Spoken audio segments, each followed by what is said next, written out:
সবুজ মাঠ থেকে ক্ষীরা উত্তোলনে ব্যস্ত কিষানি।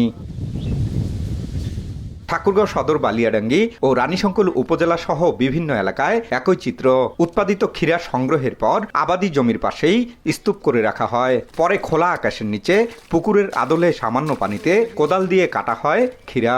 তা পচিয়ে রোদে শুকিয়ে সমতল ফার্মেন্টেশন প্রক্রিয়ায় বীজ আলাদা করা হয়। 1 বিঘা ক্ষীরা চাষে কৃষকের খরচ হয় 15 থেকে 20,000 টাকা, আর বীজ পাওয়া যায় 80 থেকে 100 কেজি পর্যন্ত।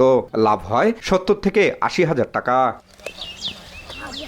তবে প্রশিক্ষণের অভাব আর সঠিক পদ্ধতির অভাবে জমিতেই নষ্ট হচ্ছে বীজ। অন্যদিকে বাজার ব্যবস্থাপনার অভাবেও উৎপাদিত বীজ কম দামে স্থানীয় ব্যবসায়ীদের কাছে বিক্রি করতে বাধ্য হচ্ছেন কৃষক। যখন এই যে বীজটা পুরাট হয় তখন আমরা এটা গাছ থেকে তুলে নিই। এখানে 7-8 দিন থাকে, 7-8 দিন থাকার পরে এটা আবার আমরা নেট করে বীজটা তোলা হয়। প্রতি বিঘায় 10 থেকে 12,000 টাকা খরচ হয় মাত্র, এবং বিক্রি হয় 70 থেকে 80,000 টাকা, যার কারণে কৃষকরা লাভজনক ফসল হওয়ার কারণে এই চাষে বেশি ঝুঁকছেন। বীজ 32,000 টাকা মন বা 25,000 মন পর্যন্ত যাইতে পারে। এখন পর্যন্ত বীজগুলো বিক্রি তেমন হচ্ছে না। কোম্পানি যদি আমাদের বীজগুলো সরাসরি ক্রয় করে তাহলে কৃষকরা বা আমরা ভালো লাভবান হব। এদিকে কৃষকদের আগামীতে সব রকম সহযোগিতার কথা জানিয়েছেন কৃষি বিভাগ। আমরা এই ক্ষেত্রে সহযোগিতা করার জন্য রাজি আছি, বা আমরা বীজ প্রত্যয়ন এজেন্সির সাথেও যদি যোগাযোগ করা লাগে বা অন্য কোনো দপ্তরের সাথে যোগাযোগ করা লাগে বা কোম্পানির সাথে যোগাযোগ করা লাগে, সেটা আমরা করার জন্য প্রস্তুত। চাষি নিজে যদি যেটা প্যাকেটিং করে বাজার করে সারা দেশ জুড়ে, তাহলে চাষিটা কিন্তু লাভবান হবে।